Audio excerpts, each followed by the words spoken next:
Saudara-saudara, mari kita lanjutkan pembahasan kita tentang Tai Chi dan penyerbukan silang budaya. Jadi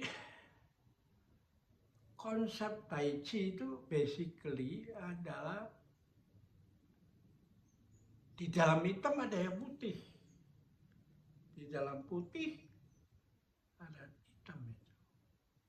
Dan baru kelihatan pada saat maghrib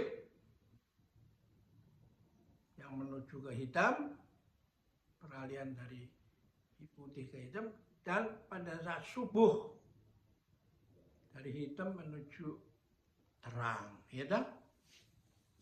Nah, itu artinya apa? Yang bertentangan itu tidak diselesaikan dengan adu panco itu. Seperti yang kita lihat di podcast ini, perebutan kekuasaan ini, Game of Power. Ya, kalau diselesaikan itu ya kita akan menghadapi masalah yang lebih sulit itu. Seperti juga yang dihadapi oleh pemenang perang dingin kan. Lalu jalannya kedodoran, lalu seperti adu panco itu, iya setelah jatuhin kali ini keplek gitu. Kenapa? Karena kalau kita mendorong tembok dengan memakai sepatu roda, kan seolah temboknya mendorong kita kan, ya mundur tuh. Beda kalau kita nggak pakai sepatu roda, ya. Nah, ini yang nggak dimengerti. Nah, yang menarik itu dia ada kan, lalu kaitannya kan ada api, ada asap karena ada api kan. Nah, dia selalu ada kausalitas. Nah, saya mengerti mengapa orang-orang yang mau memperbaiki keadaan menjadi kesal karena saran-sarannya tidak diperhatikan oleh yang berkuasa kan? Ya seperti saya alami juga kalau zaman dulu itu, kalau atau sekarang juga itu kalau di rapat namanya aja keren, brainstorming, tapi orang diberi kesempatan bicara seluas-luasnya, dan tidak mungkin kalau satu rapat yang dihadirin banyak orang dan cuma menguasai waktu, itu nggak mungkin.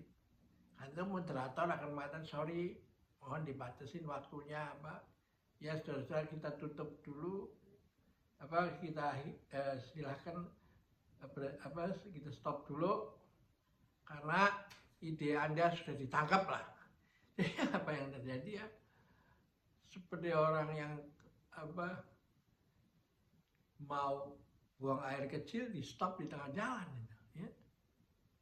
Nah, karena itu setelah keluar di masyarakat juga begitu, maka akhirnya yang terjadi adalah ya, supaya didengar ya, memakai kata-kata yang kasar kan, teriak-teriak. Anak kecil juga kalau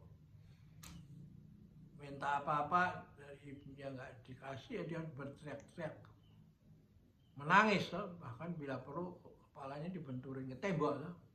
Nah, ini masyarakat kita yang terjadi begini. Padahal budaya lokal kita seperti di Sunda itu ada silih asih, asah, asuh, wangi. Ya, asih dulu. Oh, kalau begitu di aku adalah kamu, kamu adalah aku. Sehingga kalau kamu menderita, saya ikut menderita, kamu sakit, saya ikut sakit. Itu dulu kan, silih asih. Lalu baru asah, baru kita tukar pikiran, ya, mengkritik sana sini. Itu namanya asuh. Lalu endingnya silih wangi. Ya, ini karena kita nggak sadar oleh orang-orang Demokrat yang berpendidikan Barat itu dikatakan rukade, kita sendiri nggak sadar. Ditampilkan dulu Silya asah dulu, baru AC dibilang ASO, tapi akhirnya the winner takes all, pemenangnya mengambil semua,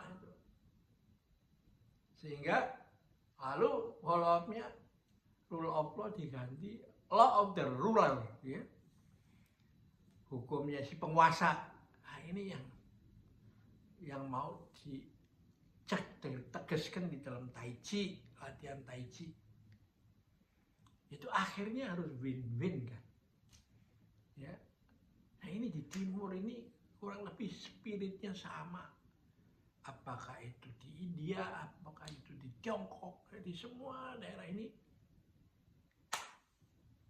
Menurut saya sih kalau dunia ini mau diselamatkan ya memang eranya kembali ke timur itu. Seperti dikatakan oleh Fritjof Capra kan. Nah, bukan hanya di Sunda aja.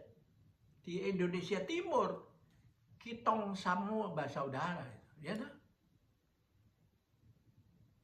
Nah, bahkan di dalam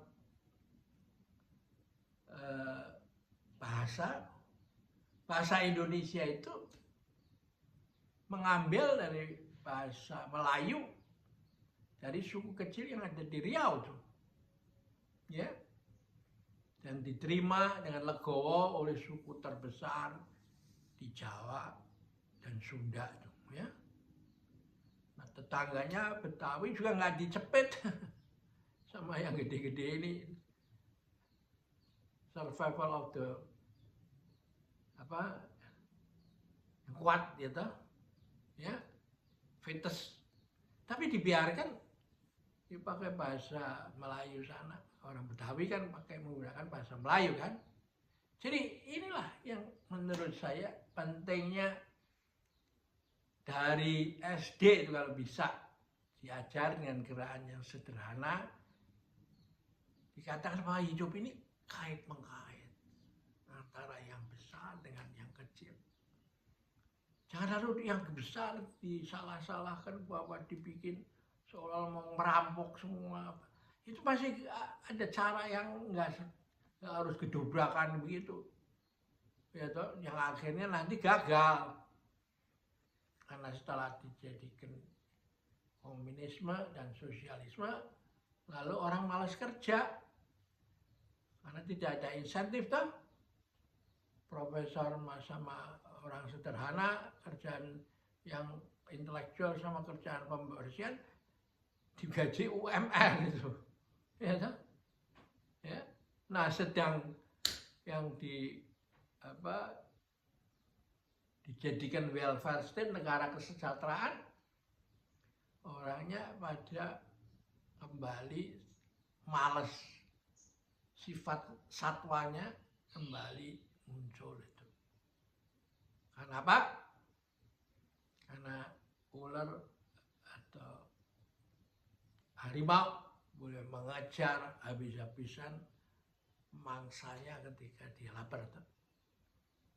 Tapi setelah dia kenyang, dia kan mendengkur aja kan, tidur. Itu malas bergerak. Bahkan kalau kepalanya dikencingin sama kijang yang baru lewat, dia diam-diam aja. Nggak peduli itu, ya. Wah, tapi kalau lalu yang